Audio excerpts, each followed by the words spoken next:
everyone, and welcome to the Noonchi Deep Dive, being introspective with K-dramas from a mental health perspective. More on women for the month of March.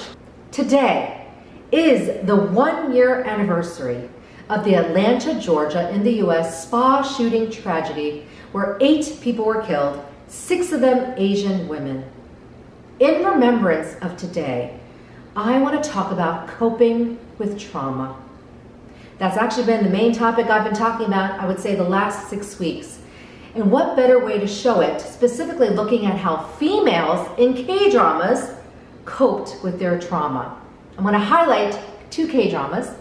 1, It's Okay to Not Be Okay, no surprise, and Taxi Driver. How the female leads coped or are coping with their traumas as we're seeing them unfold in the K-drama. Let's start with Ko Moon-young. Now actually, Kim Soo-hyun's character is the one that teaches Ko Moon-young this in episode 2, the butterfly hug. This is a great grounding technique. It's a desensitization skill for you to self-soothe. That's the key word here, coping with your trauma.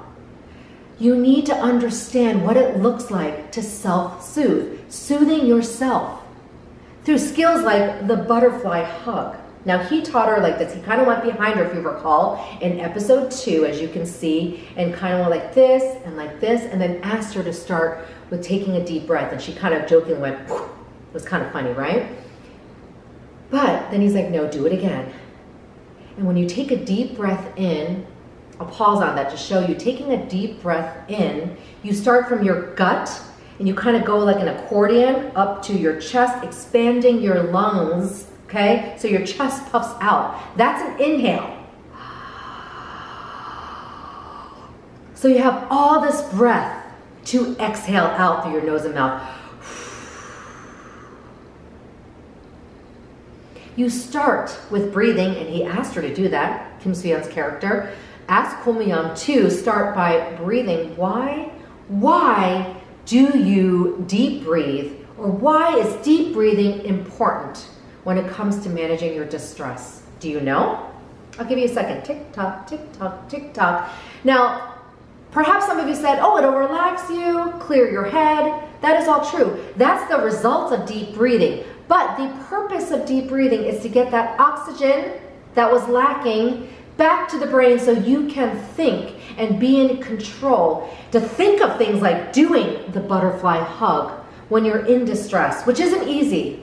But you just think, okay, I'm really stressed out. This is traumatizing, what I just saw, heard, experienced, what someone just said to me, you know, what just happened to me. How do I manage my trauma? How do I cope? I'm feeling physically unsafe, psychologically unsafe. What can I do? First thing is that you got to self-soothe. You can only control yourself. So I need you to know how to do that through something like the butterfly hug.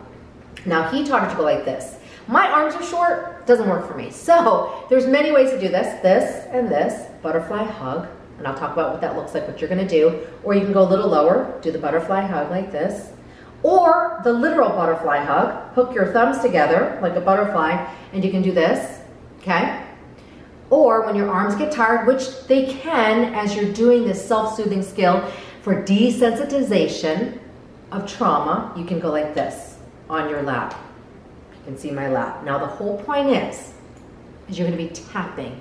It's bilateral stimulation.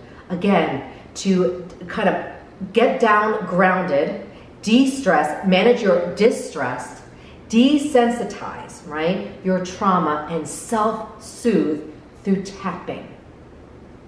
Either this way, this way, this way, or this way. And for the sake of today, I'm going to do this so you can see what it looks like.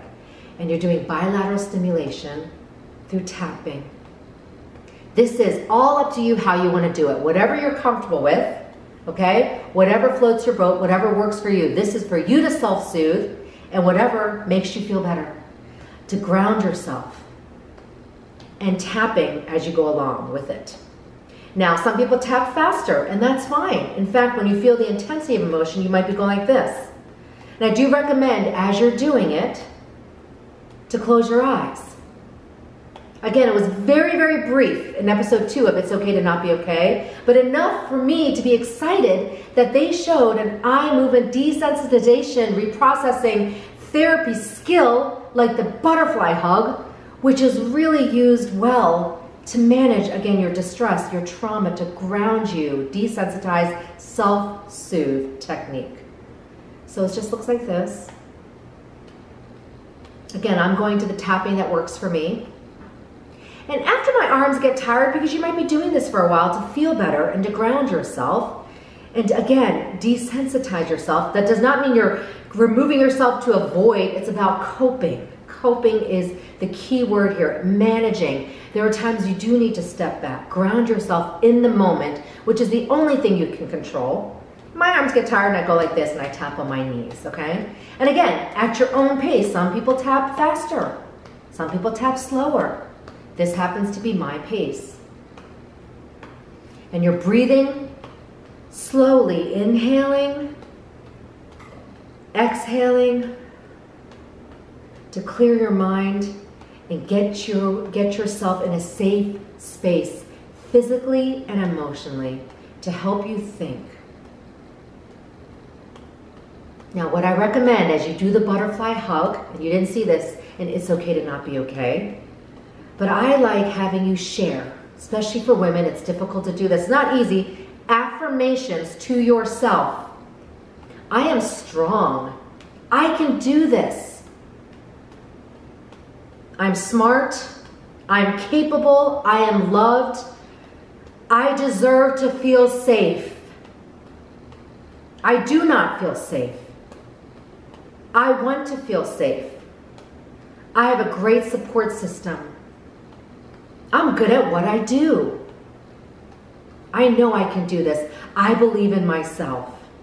I have people who believe in me. Those are examples of affirmations you can do with the butterfly hug. Evidence-based skill, self-soothe, as we see in episode 2 of It's Okay to Not Be Okay. Managing and coping with trauma. Now let's go to Taxi Driver. Okay, looking at Cohen's character. She's kind of on that rainbow team, and she's super cool until you realize her story of having to deal with her sister's death by suicide. Tragic, that could have been prevented, and you see just, oh my gosh, the distressful emotions, her own trauma at hand. And I would say episodes 7 and 8, you see it well, a couple scenes where she's under the desk.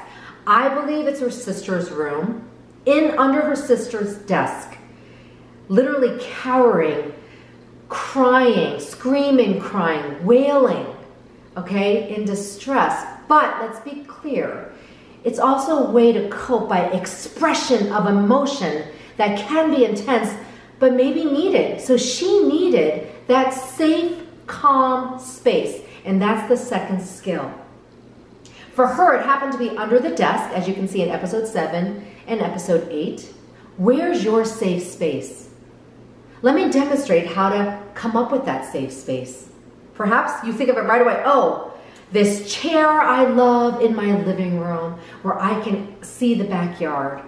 Or I'm in my safe space when I'm by a lake or at the beach, in the water, swimming, on a boat, cycling, hiking, whatever your safe space is.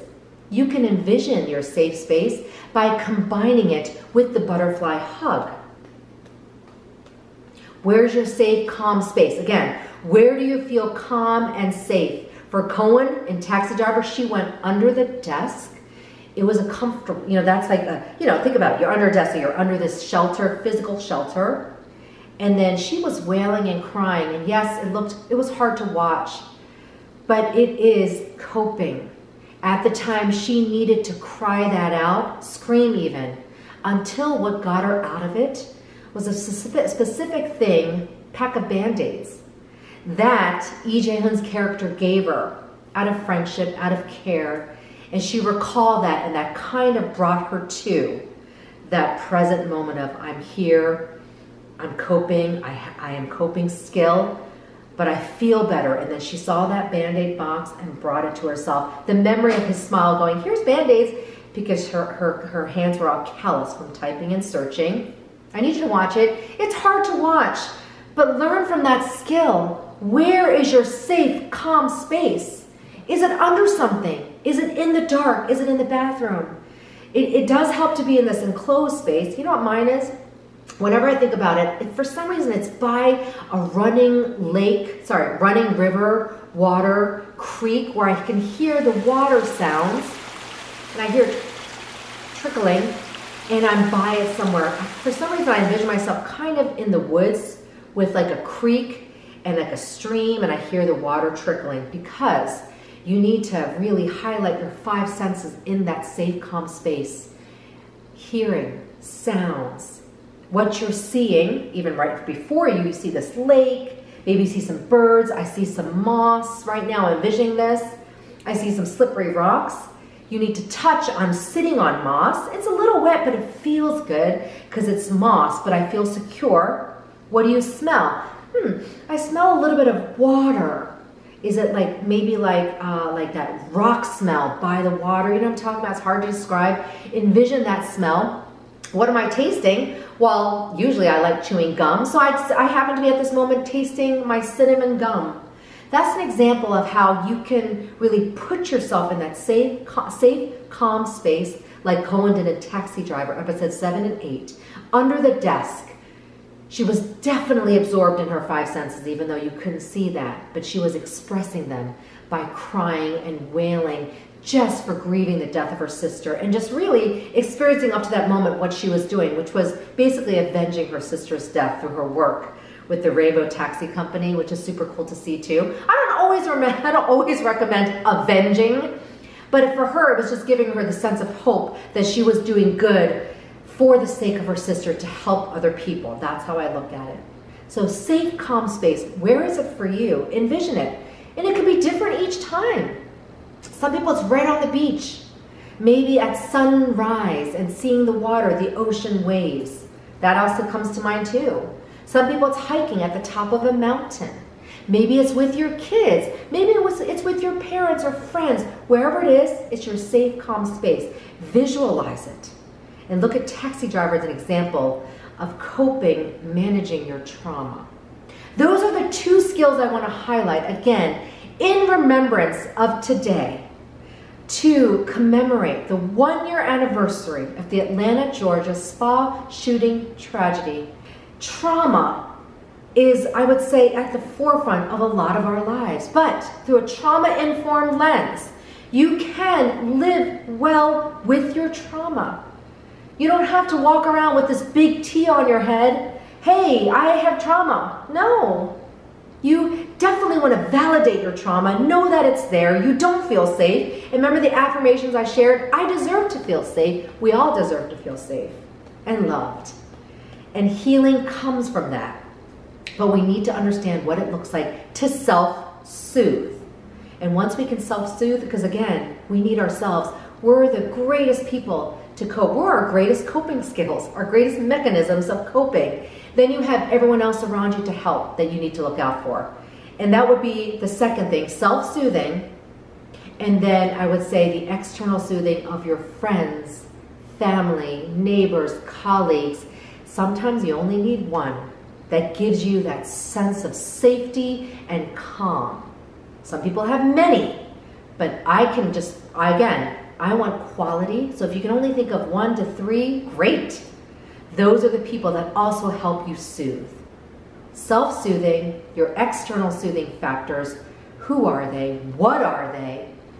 And bringing it back to Cohen, she grabbed that Band-Aid that E.J. Hoon's character gave her. That was her self-soothing as well. Oh, I do have people who care about me. I'm working with this great guy that helps me in the Rainbow Taxi Company to help other people with their tragedies, with having to fight, taking their lives, and having hope.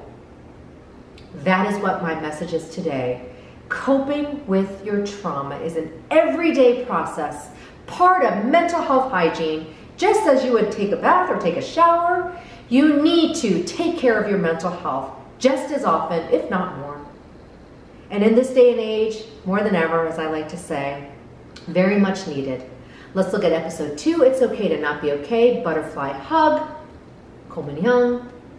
And then taxi drivers, Cohen's character, find that safe, calm space where you can wail and express everything you need to express. That is also self-soothing, and you need to do that and allow yourself the space to do that. One last thing, the taxi driver found her, I forget the actor's name, the older actor, gave her space, wanted to give her that space.